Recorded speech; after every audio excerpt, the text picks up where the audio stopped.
Mama. I'm a girly girl with a girly secret. If I tell it to you, promise that you'll keep it. I'll tell you now, my little secret is... The urge, I have about 30 seconds to get my butt to a toilet. But I know that the toilet is on the other end of the store. Fries, you should really fix this. I grab the cart handle, stare at my son straight in the eyes and say, son, we gotta get to a toilet now. I book it like a bat from frickin' hell. Like people are staring at me.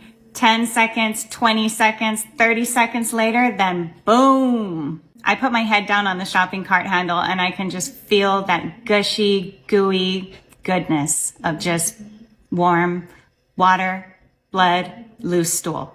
Because I haven't had an actual turd in 4 years. So the reality sets in. I slowly look up at my son and he just says, Mommy, you pooed your pants? And I said, yes, I did. And he put his hand on my cheek and he said, it's okay, Mommy. So I grab him out and I leave the grocery cart that I worked so hard to fill behind. We make it to the car and before leaving, I take a quick snapshot of my face.